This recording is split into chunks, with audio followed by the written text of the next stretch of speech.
पाकिस्तानी सेना के काफिले पर हमला किया है बीएलए ने।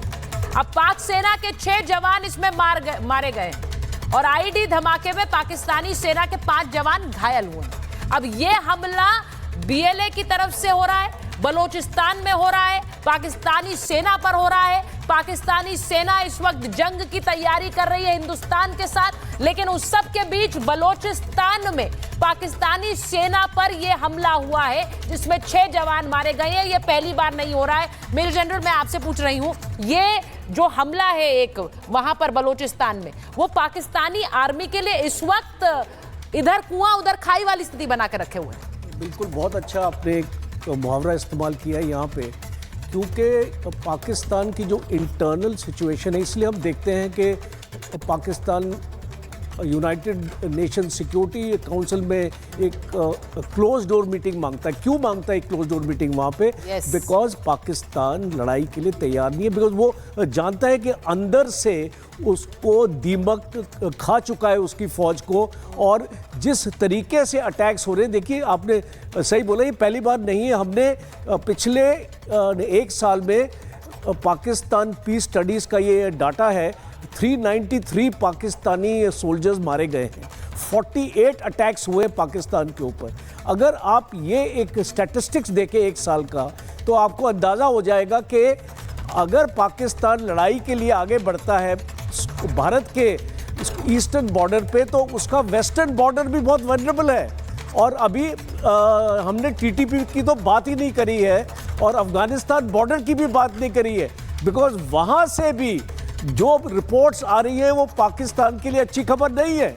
और जो टीटीपी अपने आप को रिग्रुप कर रही है, और आप जानते हैं अच्छे से अच्छे हथियार उनके पास है, उनके पास एंटी टैंक वेपनरी आ चुकी है, और बीएलए का जिस तरीके से उनके जो फाइटर्स हैं वो पाकिस्तान में हमला कर रहे हैं, पाकिस्तान की फौज का जो मनोबल है वो काफ़ी डाउन हो चुका है।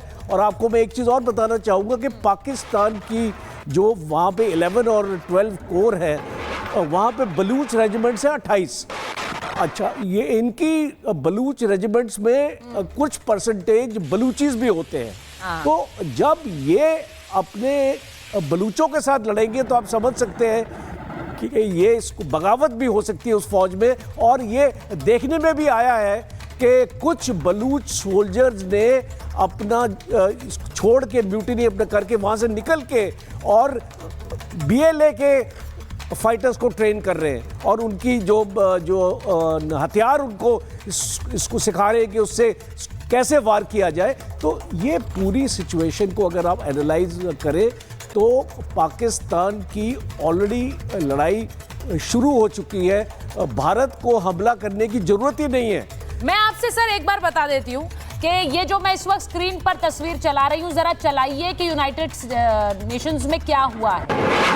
अमित, यूनाइटेड नेशंस की जरा तस्वीर एक बार चला दीजिए। जो बात मेजर जनरल कह रहे थे, एम्बेसडर वोरा, यूएनएससी की बैठक में पाकिस्तान की कैसे बेइज्जती हुई, पाकिस्तान ने ध्यान भटकाने की वहां पर कोशिश की है। उन्होंने एक सेशन बुलाया पहलगाम पर, वहां पहलगाम नहीं कश्मीर की बात हुई। एम्बेसडर वोरा को ले लीजिए जरा। पहलगाम नहीं कश्मीर की बात उन्होंने करी, झूठे आरोपों पर उन्होंने, यूएनएससी ने ध्यान ही नहीं दिया है। यूएनएससी सदस्यों ने पाकिस्तान से कई कड़े सवाल पूछे यूनाइटेड नेशंस में, और वहां लश्कर तैयबा पर सवाल किए गए, लश्कर तैयबा पर। और यूएनएससी में हमले में लश्कर शामिल था या नहीं, ये सवाल पाकिस्तान से पूछे गए। हमले पर जवाबदेही तय करने पर जोर दिया गया। ये सब हुआ है। अब अंतर्राष्ट्रीय मंच पर ले जा रहे थे, धर्म पूछकर हत्या पर पाकिस्तान से सवाल पूछा गया वहां पर। ये सब मैं जरा स्क्रीन पे जो चला रही हूं, मिसाइल टेस्ट पर यूएनएससी का एक कड़ा रुख देखने को मिला है। अब ये गए थे वहां पर ये राग लेकर के, हम बोलेंगे हम पर हमला करने की तैयारी हिंदुस्तान कर रहा है। वहां पर ये खुद लताड़े गए एम्बेसडर वोरा कि परमाणु धमकी देने वाले कौन है, वो है या आप हैं? आप बार बार परमाणु धमकियां दे रहे हैं, आप गैर जिम्मेदाराना बयान दे रहे हैं। बड़ी फजीहत हो गई वहां पर। एम्बेसडर वोरा सर, अनम्यूट कर लीजिए, अनम्यूट कर लीजिए सर।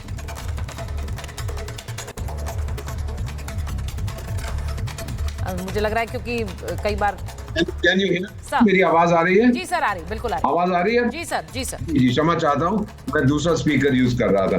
पहले धन्यवाद कि जब भी आपके साथ होता बहुत अच्छा लगता है। जनरल साहिबान है, डायरेक्टर जनरल विक्रम है, इनकी बहुत इज्जत करता, बहुत कुछ सीखता। मैम अब बता देता हूँ, यूएन सिक्योरिटी काउंसिल की मीटिंग में मैंने पार्टिसिपेट किया, मैं आपको बता देता हूँ। दो तरह की होती है, एक खुली होती है, एक क्लोज डोर। पाकिस्तान ने क्लोज मीटिंग की मांग की थी और ये मीटिंग डिसाइड करता है यूएन सेक्रेटरी जनरल। मिसाल के तौर पर पार्टी ए और पार्टी बी के बीच में जंग होने वाला है तो दोनों में से एक चिट्ठी लिख देगा कि भाई करो, दुनिया में शांति भंग हो जाएगी। तो फिर मीटिंग होती है और ओपन मीटिंग्स होती हैं, फिर आप सुनते हैं ये हो रहा है वो। इन्होंने क्लोज मीटिंग की, क्या उन्होंने डॉक्यूमेंट पेश किया, भारत बदमाश है, भारत ये है, भारत वो हम पे ये कर रहा है, वो कर रहा है। उसने खुद मारा है पहलगाम में लोगों को और इसको फॉल्स फ्लैग ऑपरेशन का खिताब देने की कोशिश की। लेकिन मैम 15 है सदस्य, 10 टेम्परेरी जो 2-2 साल की टर्म के लिए होते हैं और उसके बाद 5 परमानेंट। एक भी नहीं, और मैं बड़े सोच समझ के कह रहा हूं, एक भी नहीं है जिसने पाकिस्तान का समर्थन किया हो। चाइना अगर करता बेनकाब हो जाता। सो दे ऑल्सो केप्ट क्वाइट। कोई रेजोल्यूशन नहीं पास हुआ, कोई स्टेटमेंट नहीं आई। सब ने यही कहा कि बताइए ये निंदा हम करते हैं इस अटैक की, कौन था इसके पीछे? लश्कर तोयबा, हिजबुल मुजाहिदीन क्या कर रहे हैं आपके देश में?